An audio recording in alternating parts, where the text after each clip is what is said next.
بسم الله الرحمن الرحيم. السلام عليكم ورحمة الله وبركاته.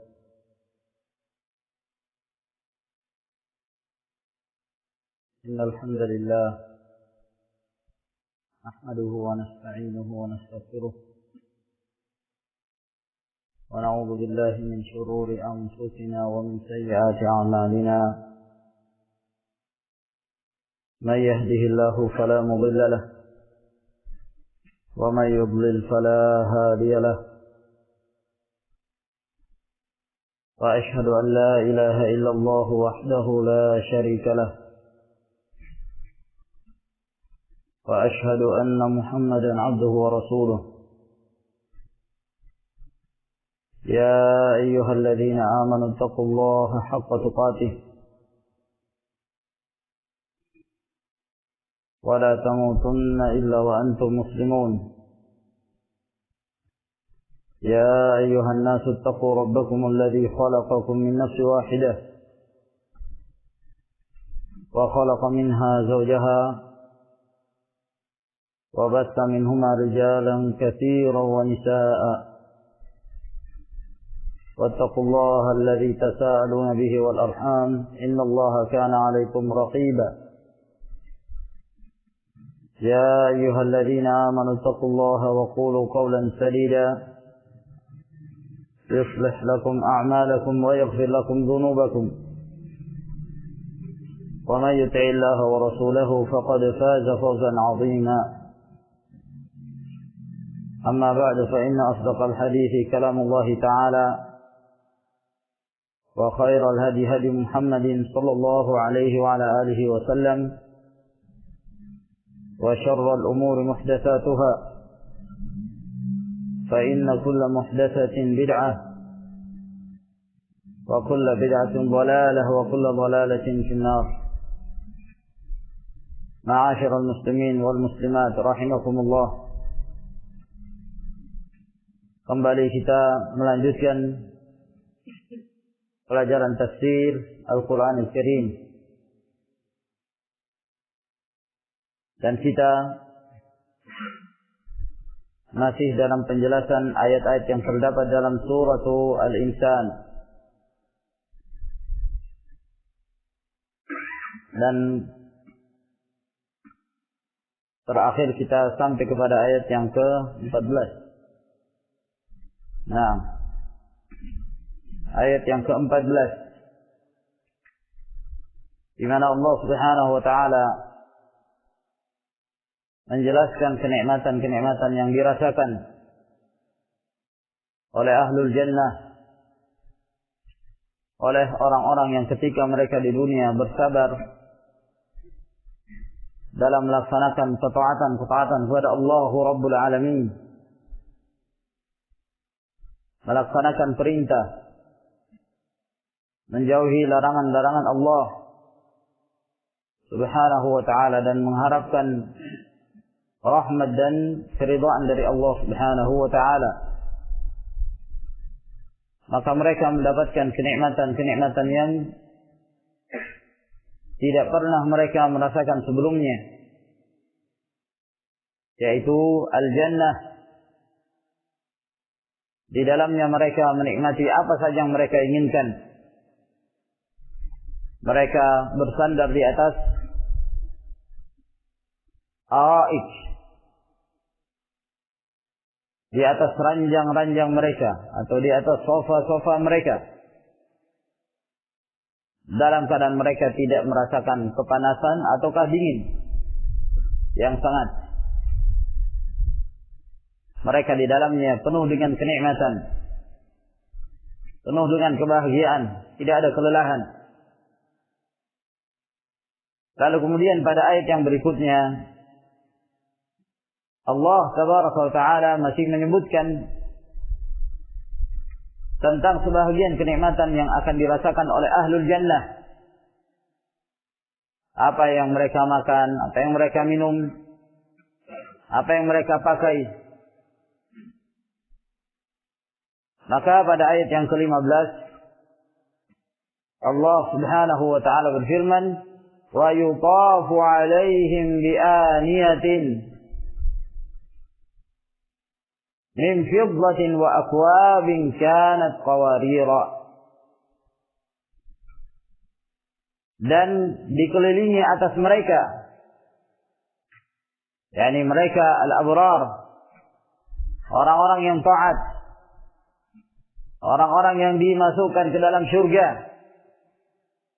dikelilingi atas mereka bi'aniyatin min fiddah, dengan bejana-bejana yang terbuat dari perak, wa akwabin kanat qawarira, dan al-akwab, al-akwab jama' dari kub, yaitu gelas-gelas yang besar. Yang gelas-gelas besar tersebut kanat qawarira, yang terbuat dari al-qawarir, dari kaca-kaca. Dan terjadi khilaf di kalangan para ulama al-mufassirin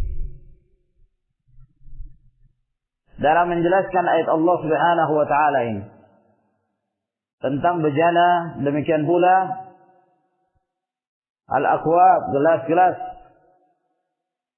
yang ada di dalam surga. Ada sebagian memahami bahwa ayat Allah Subhanahu wa taala ini menjelaskan bahwa dahulu sebelumnya bejana-bejana dan gelas-gelas tersebut dari kaca. Lalu kemudian Allah Subhanahu wa taala merubahnya dan menggantikannya dari perak. Ada lagi yang mengatakan bahwa yang dimaksud di dalam ayat ini bahwa al-akwab, demikian pula al-aniyah, bejana-bejana dan gelas-gelas benar-benar terbuat dari perak. Ya. Terbuat dari perak. Ada juga yang mengatakan bahwa warnanya seperti perak walaupun itu kaca. Alhasil yang dimaksud oleh Allah Subhanahu wa taala di dalam ayat ini adalah kenikmatan yang dirasakan oleh mereka. Walaupun disebutkan apakah itu qawarir ataukah itu min fiddah, dari perak ataukah dari kaca, ini adalah untuk menggambarkan kepada kita betapa indahnya dan kenikmatan yang dirasakan oleh ahlul jannah di dalam surga tersebut. Ketika disebutkan perak atau disebutkan kaca, jangan kita menggambarkan seperti yang ada di dunia ini. Walaupun kita melihat gelas-gelas, piring-piring yang terbuat dari kaca di dunia, demikian indahnya. Demikian pula dari perak, demikian indahnya. Namun,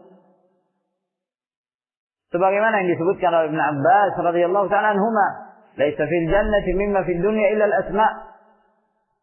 Tidak ada persamaan antara yang terdapat di dalam surga dengan yang ada di dunia kecuali dari sisi nama saja. Ada perak, ada kaca, akan tetapi hakikatnya berbeda dengan apa yang kita saksikan. Dan di sini disebutkan bahwa di antara aniyah dan akwab,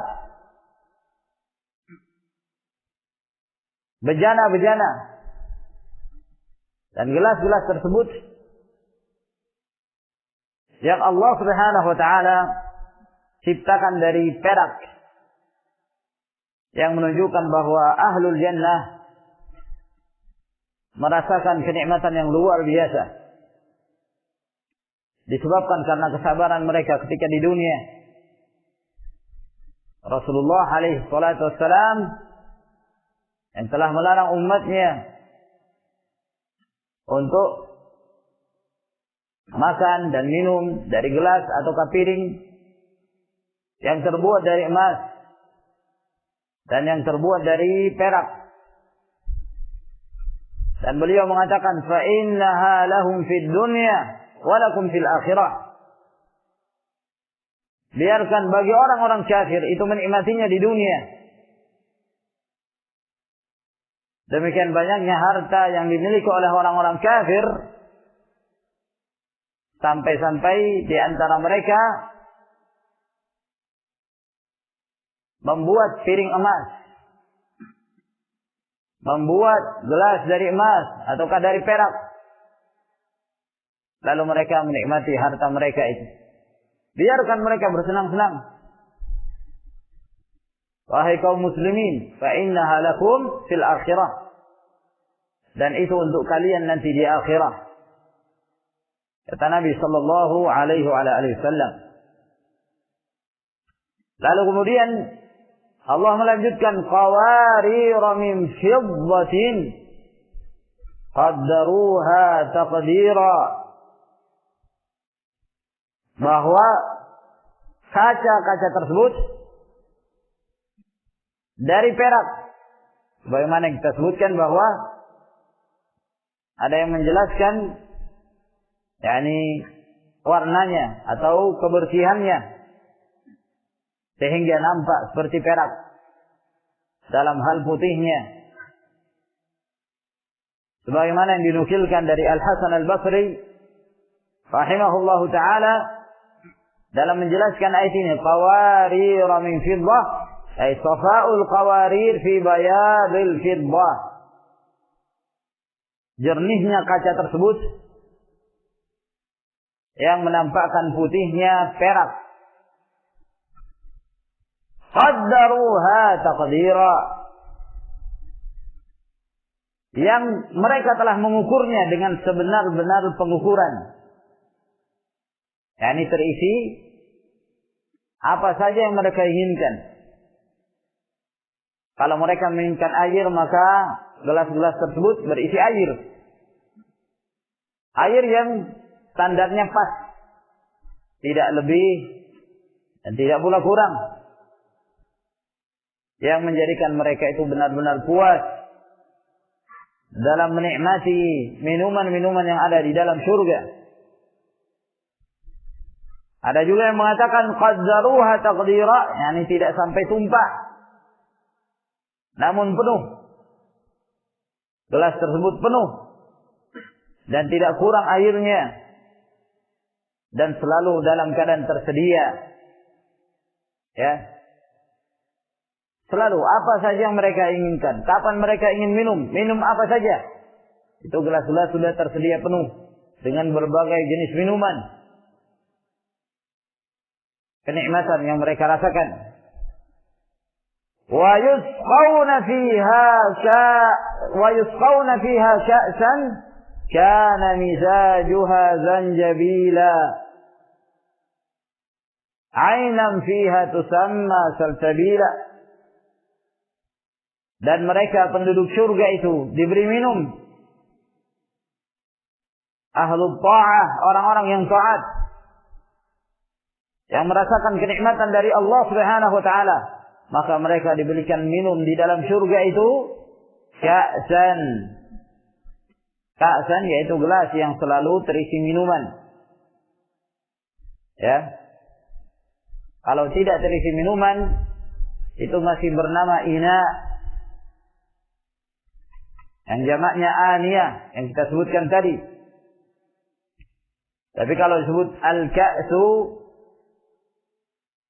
maka telah berisi minuman. Maka mereka diberikan ka'san, minuman kana mizajuha zanjabila, yang campurannya itu adalah dari zanjabil. Minuman tersebut dicampur dengan zanjabil. Nah, apa yang dimaksud zanjabil di dalam ayat ini? Sebahagian ahlu tafsir menyebutkan bahwa zanjabil yang dimaksud di dalam ayat ini adalah mata air yang ada di dalam surga, yang airnya tersebut dicampur dengan minuman mereka. Dicampur dengan minuman mereka. Oleh karena itu disebutkan pada ayat yang berikutnya, ainan fiha tusamma salsabila, mata air.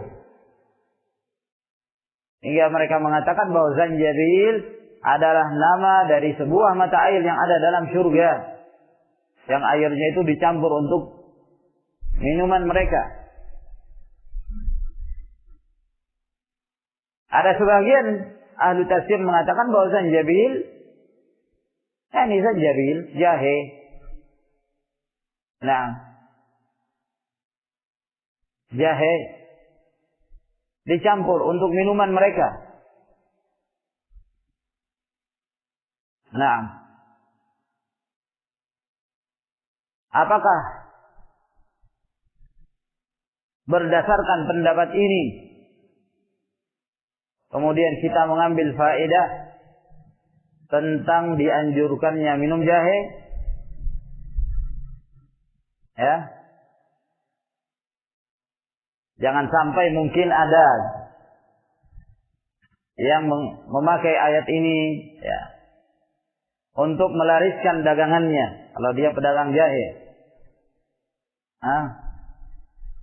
Ini lihat bahwa ini adalah minuman surga.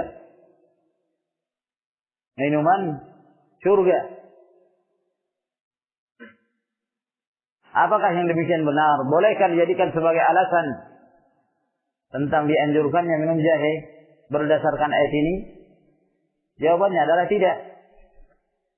Sebab kalau demikian, maka khamar juga dihalalkan. Sebab di dalam surga, minumannya ahlu surga juga khamar. Nah, padahal di dunia diharamkan. Ya. Maka tidak dibangun di atasnya hukum tentang dianjurkannya misal minum zanjabil berdasarkan ayat ini misalnya, sama sekali tidak. Ya. Lalu apa hukumnya? Ya hukumnya boleh, silahkan minum zanjabil, silahkan minum jahe. Nah, hukum asalnya diperbolehkan. Dan sebagian menyebutkan ada fawaid, beberapa faedah-faedah dari az-zanjabilah ini dikembalikan kepada ahli kesehatan. Ainan fiha tusamma salsabila, mata air yang ada di dalam surga yang dinamakan salsabila. Salsabila. Apa yang dimaksud dengan salsabil? Ada sebagian ahli tafsir menjelaskan bahwa salsabil ini adalah salsa, ya, yang airnya itu tunduk kepada ahlul jannah, mata airnya. Jadi kalau ahlul jannah mengatakan kamu ngalirnya ke sini, ikut aja itu aliran air itu. Maka dia mengalir ke sana. Disuruh kemari, maka dia mengalir kemari. Nah, sesuai kehendak ahlul jannah, penduduk surga. Ada pula yang menyebutkan bahwa kenapa dinamakan mata air itu salsabil, disebabkan karena airnya yang mengalir dengan deras. Airnya yang mengalir dengan deras. Dan juga terjadi khilaf apakah ini nama dari mata air ataukah sifatnya. Ya. Nama dari mata air ataukah sifatnya. Bahwa di sana ada mata air yang namanya salsabil. Atau sifat. Artinya sifat dari mata air tersebut disifati dengan as-salsabil, yaitu salisa, azbah, tawar. Ya. Dan boleh juga kedua-duanya. Namanya adalah salsabil, maka yang disebutkan di dalam ayat ini tusamma ainan fiha, tusamma mata air di dalam surga yang dinamakan salsabil. Namanya salsabil. Kenapa dinamakan salsabil? Karena sifatnya salisa. Apakah tawar atau syadidatul jarayan. Airnya deras mengalirnya. Kemudian Allah Subhanahu wa taala berfirman, "Wa yatufu 'alaihim wildanun mukhalladun, idza ra'aitahum hasibtahum lu'lu'an mansura." Dan mengelilingi mereka wildan, anak-anak. Wildan jamak dari walad, dijamak dengan wildan dan juga dijamak dengan aulad. Jadi orang-orang yang taat ini, penduduk surga, di dalam surga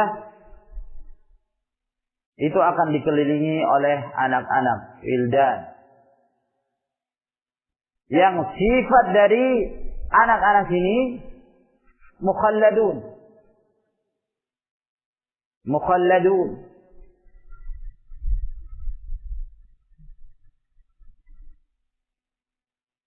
Sebahagian ahli tafsir menyebutkan bahwa yang dimaksud mukhalladun adalah mereka itu dikekalkan, sehingga mereka tidak pernah lagi merasakan namanya kematian. Dan ini pendapat dinukilkan dari Qatadah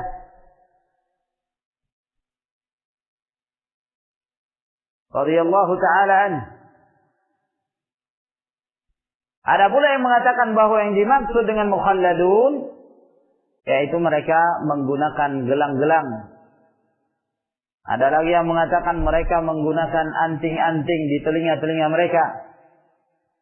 Dan ada pula yang berpendapat bahwa yang dimaksud dengan mukhalladun yaitu umur mereka tidak berubah. Mereka terus-menerus disifati dengan mukhalladun. Jadi tidak bertambah umurnya. Ya. Kekanak-kanakan mereka tetap. Karena di dalam bahasa Arab mukhallad, kata mukhallad itu disebutkan kepada seorang yang tetap, keadaannya tetap. Ya, walaupun sudah tua, tapi misalnya rambutnya masih hitam. Ya, gigi-giginya itu masih bertahan. Padahal umurnya sudah tua. Padahal secara kebiasaan orang tua rambut beruban dan gigi berjatuhan, iya kan? Nah, tapi kalau ada seorang tua tapi rambutnya masih hitam, ada ya? 60 tahun misalnya masih hitam, ada nggak? Kalau ada, ya, giginya masih bertahan. Nah, ini mungkin banyak. Orang itu dinamakan hadza syaikhun mukhallad. Ini orang tua tapi mukhallad dia, tsabitul hal. Keadaannya tetap tidak ada perubahan. Maka dikatakan kepada anak-anak yang mereka itu tinggal di dalam surga sebagai pelayan-pelayan, mereka itu mukhalladun. Jadi kekanak-kanakan mereka tetap tidak akan bertambah umurnya. Idza ra'aitahum hasibtahum lu'lu'an mansura. Apabila kalian melihat mereka, anak-anak itu, kalau berkumpul, ya, atau berpisah, ya, kalian menyangka mereka itu seperti untaian berlian, ya. Lu'lu', permata yang menyebar. Jadi kalau mereka berkumpul seperti permata yang berkumpul yang nyala-nyala, ya, berlian. Nah, kalau tersebar seperti berhamburan, berlian yang berhamburan. Nah, menunjukkan keindahan mereka. Nah, bukan hanya dari sisi fisiknya mereka indah. Nah, bahkan sampai bercahaya. Sehingga Allah Subhanahu wa taala menyebutkan mereka itu seperti lu'lu'. Nah, mengeluarkan cahaya, ya, dari tubuh-tubuh mereka. Kata Sufyan Ats-Tsauri rahimahullahu taala, hasibatahum lu'lu'an mansura fi kasratil lu'lu'i wa bayadih. Engkau menyangka mereka itu seperti permata yang berhamburan, sebabkan karena banyaknya jumlah mereka dan putihnya. Wa idza ra'aita thamma ra'aita na'iman wa mulkan kabira. Dan apabila engkau melihat, maka di sana engkau akan melihat suatu kenikmatan dan kekuasaan yang sangat besar. Kekuasaan yang sangat besar. Kalian menyangka diri kalian itu seperti raja. Nah, karena besarnya wilayah kalian, besarnya, ya, dan luasnya surga yang Allah Subhanahu wa taala berikan kepada kalian. Tidak mendapatkan tanah sekapling gitu, enggak. Nah, seluas langit dan bumi. Makanya ketika Rasulullah sallallahu alaihi wasallam memberikan semangat kepada para sahabat radhiyallahu ta'ala anhum dalam perang Badar, beliau memberikan tahrib, semangat kepada para sahabat, qumu ila jannatin 'arduha as-samawati wal ard. Bangkitlah kalian menuju surga. Surga itu luasnya seluas bumi dan langit. Nah, maka Umair bin Al-Humam merasa heran, terkagum-kagum dengan ucapan Nabi alaihi salatu wassalam itu. Sehingga beliau mengatakan bakhin bakh. Yani dia terkagum-kagum. Kata Rasulullah, apa yang menyebabkan engkau mengucapkan kalimat itu? Kalimat bakhin bakh. Kata Umair, ya Rasulullah, arju an akuna min ahliha. Wahai Rasulullah, aku berharap aku termasuk di antara ahli surga. Kata Rasulullah, anta min ahliha. Kamu termasuk di antaranya. Sedang makan kurma dia. Ya. Sambil orang sedang melakukan pertempuran. Beliau mengatakan, jangan sampai kalau saya menunggu sampai kurma yang saya makan ini habis, lalu tidak ada lagi kesempatan untuk maju ke medan pertempuran, maka dia buang kurmanya. Dia meninggalkan nikmat dunia, lalu dia maju ke medan pertempuran, hingga beliau meninggal radhiyallahu ta'ala anhu. Ya, mendengarkan demikian luasnya surga itu. Apalagi setelah mendapatkan jaminan dari Rasulullah, anta min ahliha. Ya, bagaimana perasaan sahabat ketika itu? Ya, kalau bisa kita membayangkan kita termasuk di antara sahabat itu, lalu kemudian Rasulullah SAW telah memberikan jaminan, anta min ahliha. Ya, apa perasaan kita? Bahagia, semangat untuk mendapatkan itu. Nah, ya, yang memberi jaminan Rasulullah sallallahu alaihi wasallam. Nah, yang tentunya beliau ma yamtiqu 'anil hawa. Jangan dikiaskan kepada ucapan seorang yang dianggap tokoh misalnya. tokoh khawarij ataukah tokoh teroris merekrut anak-anak muda.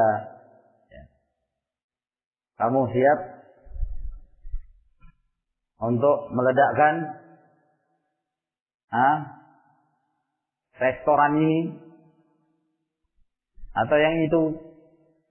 Kamu dapat surga, kamu jadi ahli surga. Dari mana dia tahu? Hal ya'lamul ghaib? Apakah dia mengetahui perkara yang gaib? Nah, kalau Rasulullah sallallahu alaihi wasallam beliau mengucapkan sesuatu yang tidak keluar dari hawa nafsu, wahyu yang Allah Subhanahu wa taala wahyukan kepada beliau. Oleh karena itu tidak ada dari kalangan para sahabat yang lain ya yang mengatakan berangkat, kamu dapat surga, kamu jadi ahli surga. Tidak ada. Nah, sebagian orang-orang semangat, namun semangat yang tidak terkontrol. Ya, tidak dibangun di atas ilmu. Ingin mempercepat kematiannya dan menganggap bahwa itu amalan syahid, padahal bukan. Mengebom diri sendiri yang dikenal dengan amalan intihar, itu adalah bunuh diri. Bunuh diri, tindakan tahawur, perbuatan ngawur, tidak berlandaskan kitabullah dan sunnah Rasulullah sallallahu alaihi wasallam. Nah, apalagi sampai menyebabkan terbunuhnya dari kaum muslimin. Dari kaum muslimin yang terbunuh. Wallahul musta'an. Apa yang akan mereka jawab nanti di hadapan Allah Subhanahu wa ta'ala ketika akan ditanya tentang seorang yang terbunuh? Dosa apa dia dibunuh? Kadang-kadang anak kecil tidak terlepas disebabkan karena tindakan-tindakan brutal yang tanpa disertai dengan ilmu dan dianggap bahwa itu adalah jihad. Jihad apa yang seperti ini? Ya. Lalu membangga-banggakan diri. Ya. Menganggap bahwa itu adalah amalan saleh. Nah. Dia menganggap bahwa itu adalah amalan saleh. Ditangkap pun tidak jadi masalah. Bahkan ketika ditetapkan hukuman mati, senang dia, gembira. Ya, berbangga dengan itu.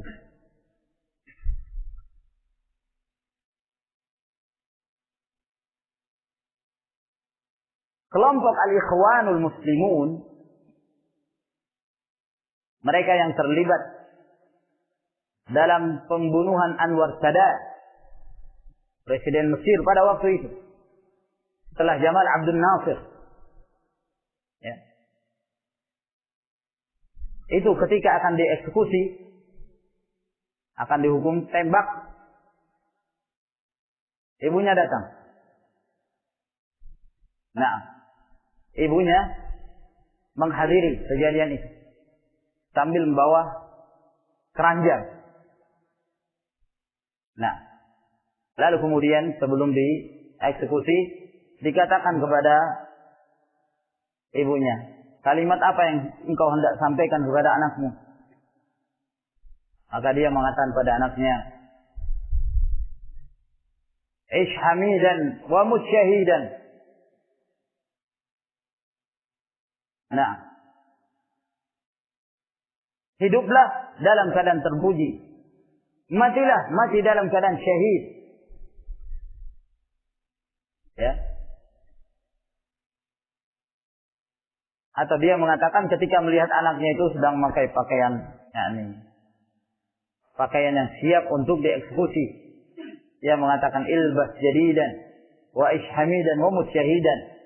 Pakailah pakaian yang baru, hidup mulia atau mati syahid.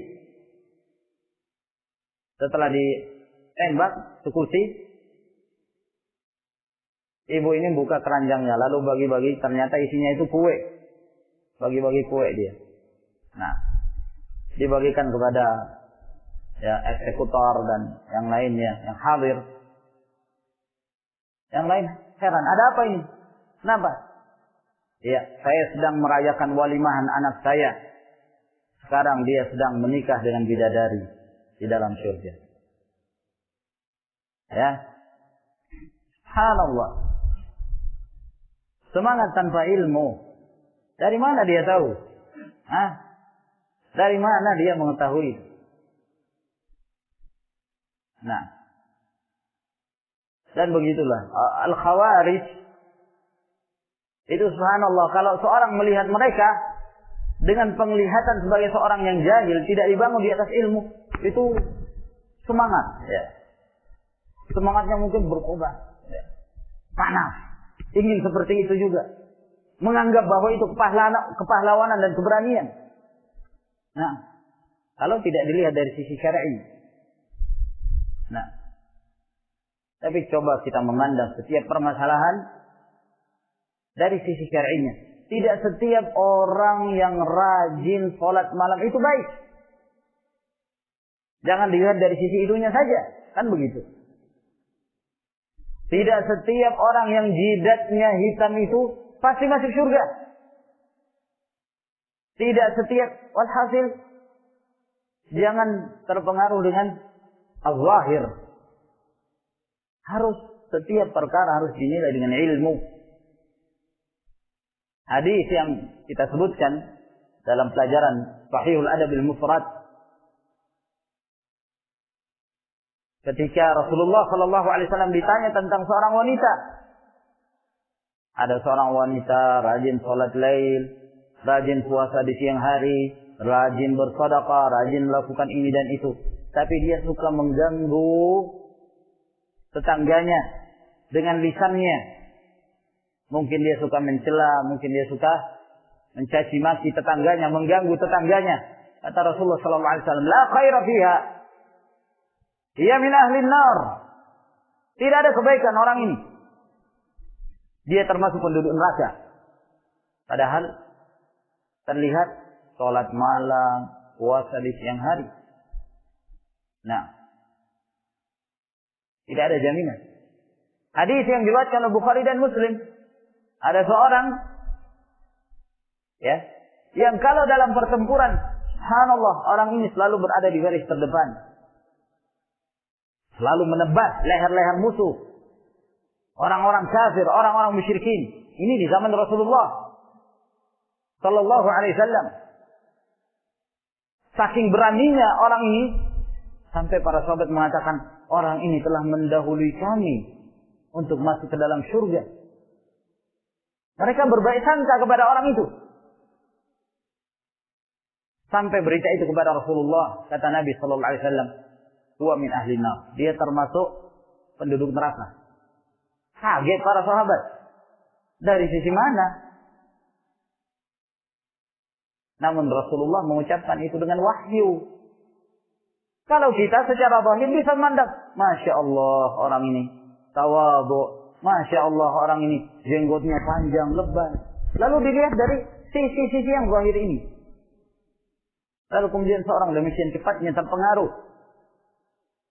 Nah, tanpa melihat dari sisi ilmiah. Nah, kata Rasulullah, ahli neraka. Ada salah seorang sahabat penasaran, kenapa kok Rasulullah Sallallahu Alaihi Wasallam menghukumi si fulan yang terkenal berani dan menebas musuh-musuh, ya, kaum muslimin dalam peperangan-peperangan? Kok dikatakan dia dari ahlun nar? Maka sahabat ini penasaran dan terus membuntuti kemana orang ini pergi. Sehingga dalam satu kejadian dia bertempur dengan seorang musyrik. Maka orang musyrik ini melukai orang ini. Dia dalam keadaan sakit parah. Akhirnya dia mengasingkan diri, sembunyi di sebuah tempat. Dia menyangka tidak ada yang melihatnya. Padahal sahabat ini terus membuntuti kemana dia. Lalu dia melihat sana kemari nggak ada orang, maka dia pun membunuh dirinya sendiri. Ya. Kalau istilahnya orang Jepang itu apa? Harakiri. Nah, bunuh diri sendiri. Kata sahabat ini, subhanallah, asyhadu an la ilaha illallah wa annaka rasulullah. Tambah yakin dia. Memang benar apa yang dikatakan oleh Nabi sallallahu alaihi wasallam. Oleh karena itu enggak boleh seorang secara zahir, dengan pandangan kita secara zahir, lalu menghukumi seorang si fulan syahid. Tidak boleh seperti itu. Nah, oleh karena itu Al-Imam Al-Bukhari rahimahullah ta'ala menyebutkan bab khusus dalam sahihnya. Bab la yuqal fulanun syahid. Bab tidak boleh dikatakan seorang itu syahid. Ya, cukup kita mengatakan semoga Allah menggolongkan dia termasuk dari kalangan syuhada. Berharap, jangan memastikan. Nah,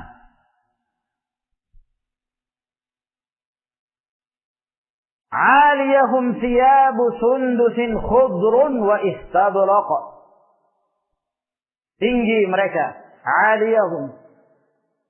Nah, dan pada lafaz ini ada dua bacaan yang masyhur. Ada sebahagian para qurra seperti qiraahnya Nafi' dan Hamzah itu membaca ayat ini alihim. Alihim. Ini sebahagian bacaan.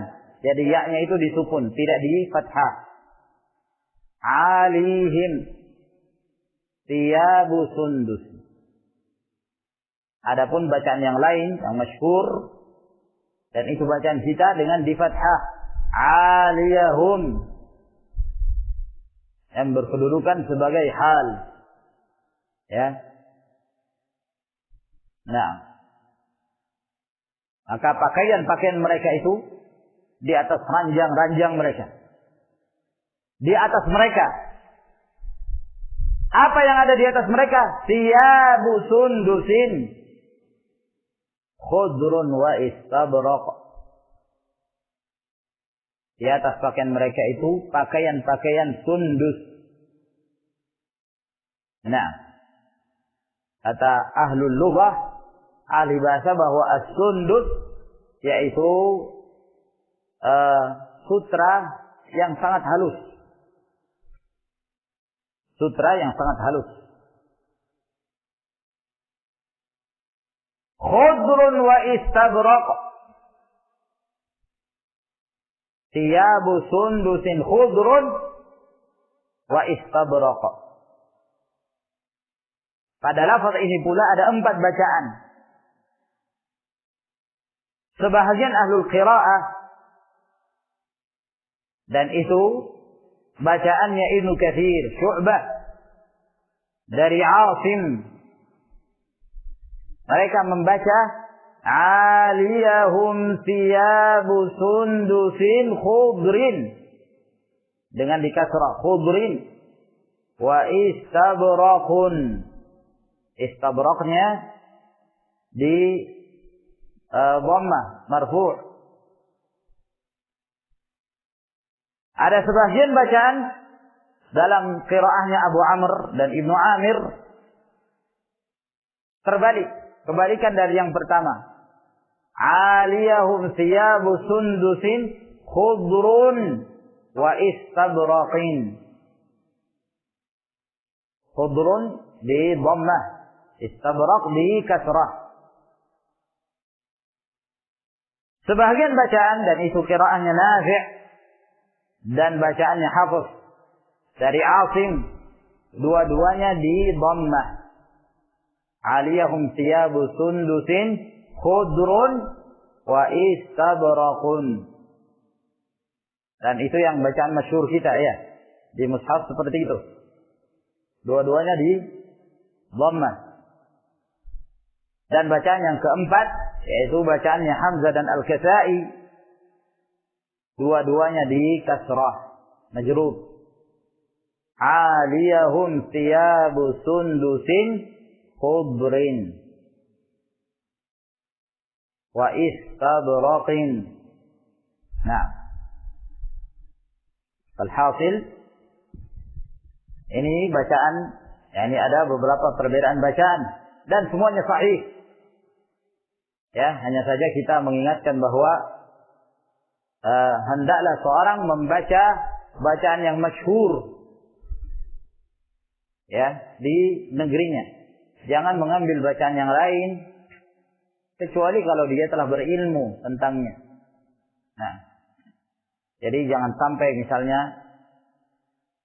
mendengarkan pengajian ini ya, lalu dia hendak menyelisihi mushaf yang menjadi standar yang ada di negeri kita. Karena yang ada di negeri kita itu riwayat Hafiz dari Asim. Riwayatnya Hafiz dari Asim. Seperti yang ada di Arab Saudi.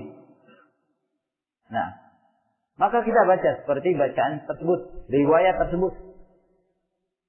Jangan sampai nanti di antara kita yang jadi imam, lalu dia membaca alihim thiyabu sundusin khudrin wa istabraqin.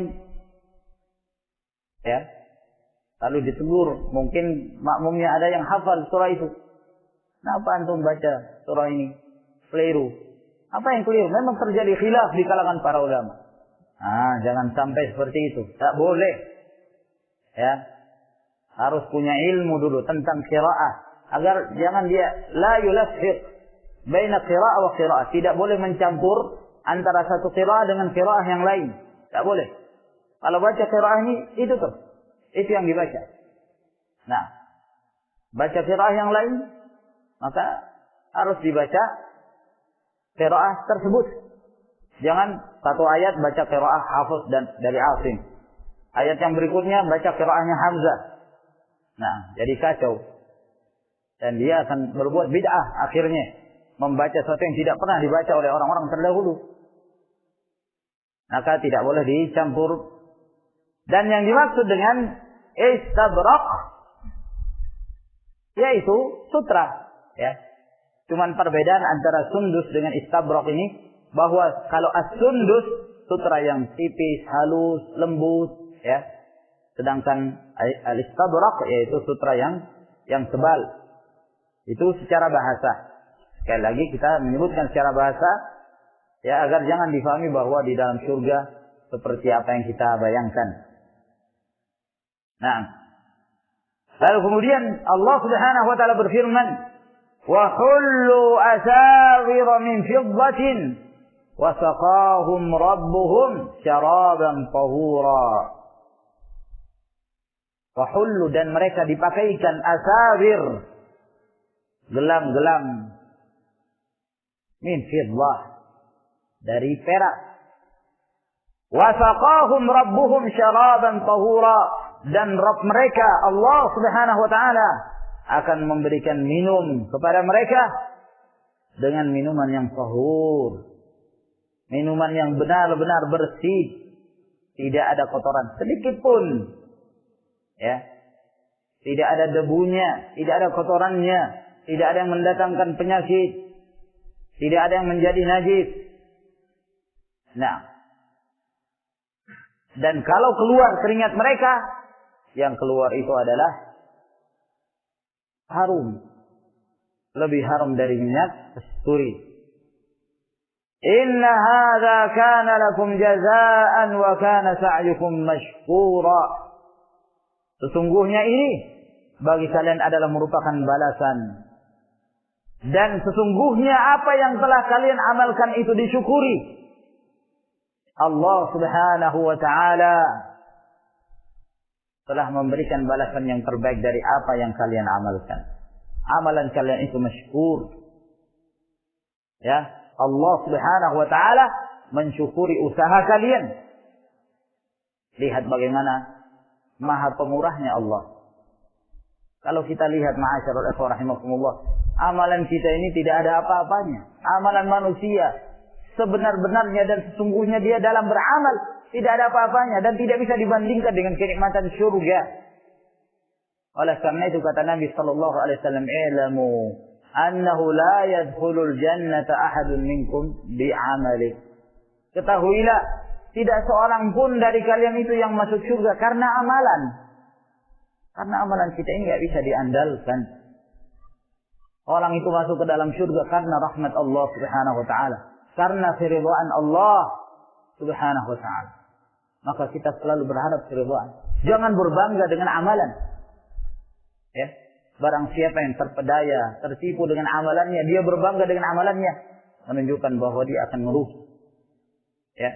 Kalau para sahabat saja mereka ketakutan, padahal mereka adalah orang-orang yang telah dipuji oleh Allah, telah dipuji oleh Rasulullah sallallahu alaihi wasallam.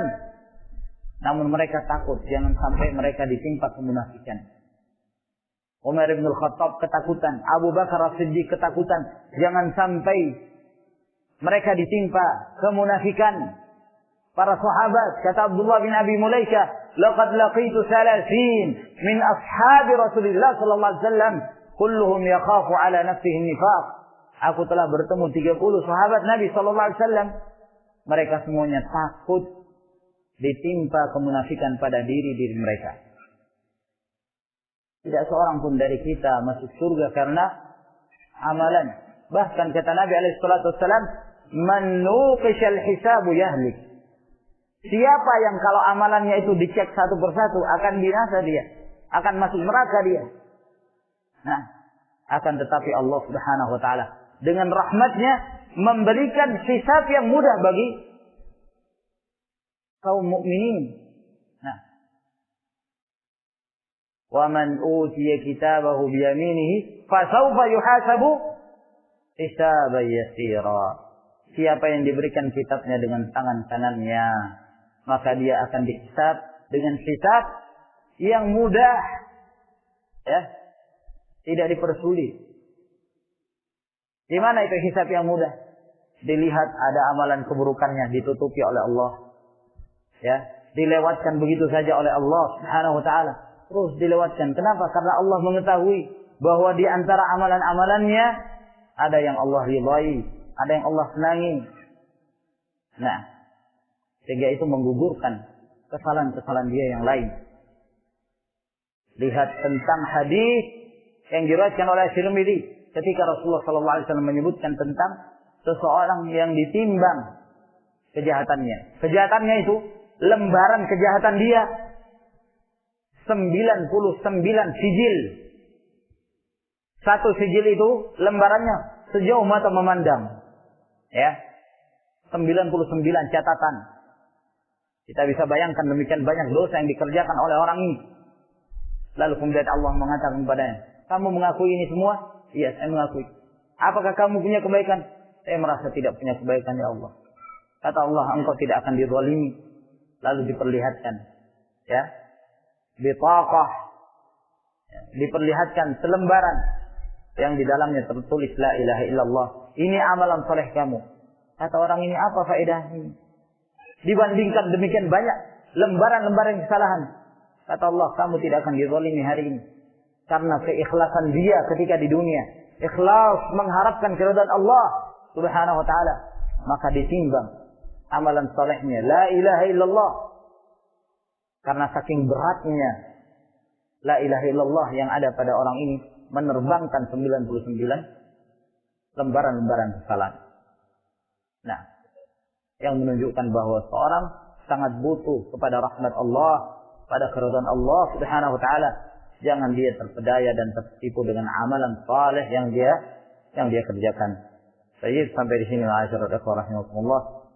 Wa akhiru da'wana alhamdulillahirabbil alamin. Wassalamu alaikum warahmatullahi wabarakatuh.